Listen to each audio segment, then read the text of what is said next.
So all there is what's happening, is this, is what's happening. Isn't that so brilliant? I love speaking like that.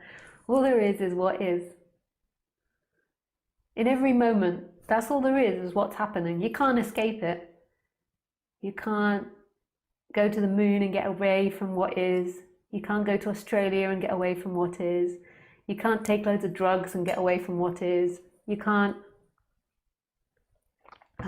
get married and get away from what is, or have children. But surprisingly, humans are always trying to escape what's happening. Surprising enough, even though that's the constant, what's happening, the human is always trying to think of ways to have a better what is.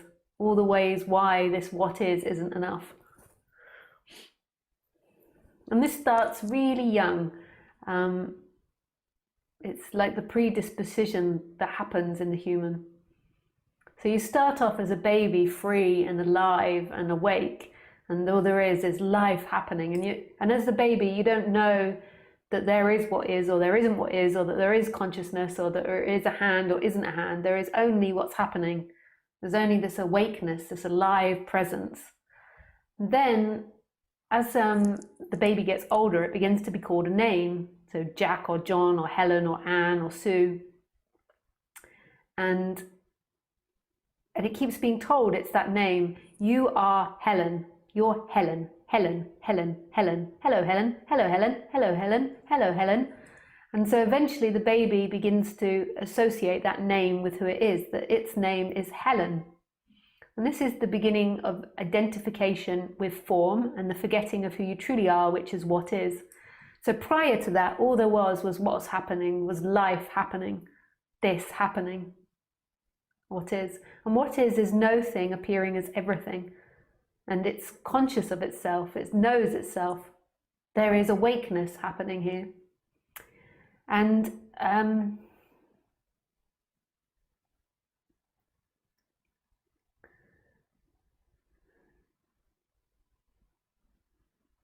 then it begins to believe it's a name. And then it begins to look at the body and believe it's the body. I am the body. And I end here. And the chair begins, I end here. And the chair begins here. And the outside world begins out there. So it's not very conscious. It's not like one day the baby wakes up and it's like, bing, I am a body. It's like a gradual development that happens. So it's gradual. And then the baby begins to associate things that the baby owns. So I have a cup, my teddy, my friend, my mother, my father, my bed, my seat. I'm sorry, I just have to let Khaleesi in. As I'm getting up, I can show you off one more time my birthday present today. Da-da-da! I got given a t-shirt with Khaleesi on it. Doo-ba-doo-ba-doo. And I have a baking tray in the background, which is fairly odd, but there we go. It's the surreal nature of this life. A baking tray with a tea towel. That happens sometimes.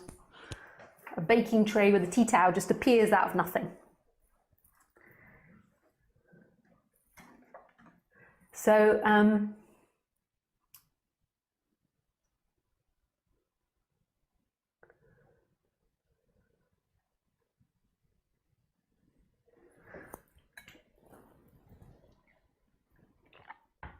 so there is a baby.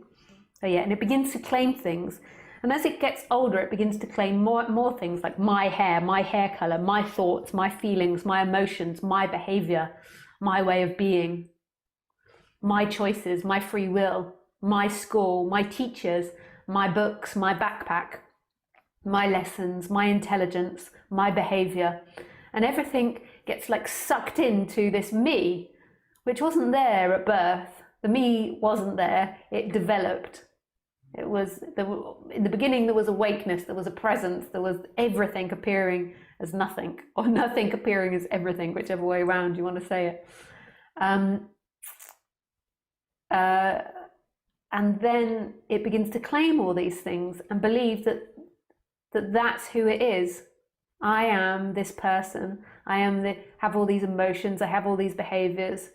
I have this intelligence. It's my life. And in my life, it's my responsibility to have happiness over unhappiness. And it forms all these ideas and all these belief systems of what happiness is. Happiness is going to school, being educated, having money, religion, believing in God, being a good person, being a bad person, whatever it identifies with, not being good at school, failing at school, putting fingers up to society, whatever that person believes it is. And it develops a character and it thinks that is who I am. And that person has free will and that person has choice and that person exists as a soul inside the body. It's my soul and it moves this body. It moves this body and I choose. And it has a storyteller that says all this. It has a voice in the head that's like, move the hand now, say this now, argue this now. And it's like a self-governing entity, this me dynamic. This me dynamic always wants pleasure, so it always wants to be powerful, it always wants to be in control, it wants to be the richest one, it wants to be the most loved. Like it's always seeking for the most pleasure it can have. So it always wants to be the best at everything. And it gets totally mixed up with, believe it or not, survival and the obtaining of money. And the reason that this is because our thinking and our speaking is all about survival. It's about creating a better survival. We did it. We began to speak. We evolved so we could speak and think and create these complex societies so we could have a better survival rate. It wasn't a conscious thing. It's just the way that everything in this life goes. It tries to survive the best way it can, and it evolves in this magical, mysterious way that's like by competition, by comparing to others, by learning from others, by competing and being better than others. And then it creates this modern day human, which has taken millions of years of evolution, which is really amazing and fantastic. And who would have thought this is what we end up with, like speaking into computers like this and talking about non-duality, but there you are. So our language derived out of survival. So the way that we look at ourselves is all about survival. Our me is all about survival. I know this is a very unpopular subject, because it's very offensive to the person, because the person doesn't want to believe that being a good person is about survival, that being better than your neighbor is about survival, about having the perfect lawn is about survival, that being beautiful is about survival, or wanting to be rich is about survival, or having high intelligence is about survival, or being creative is about survival. It wants to think of those as a romantic story of the greatness of you. It doesn't want to see it as a system that's been about competition of the fittest. It wants to see itself as unique and special. So you is very much tied into seeking to survive, and seeking to survive functions by moving towards pleasure and moving away from pain. So that's how our system has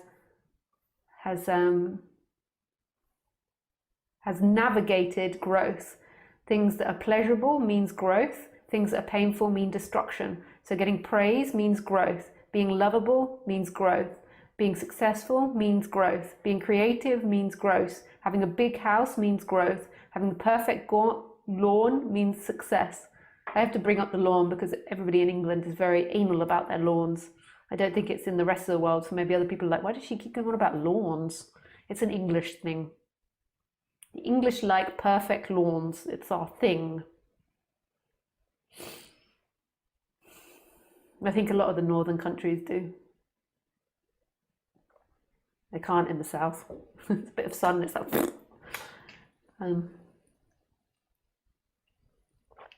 So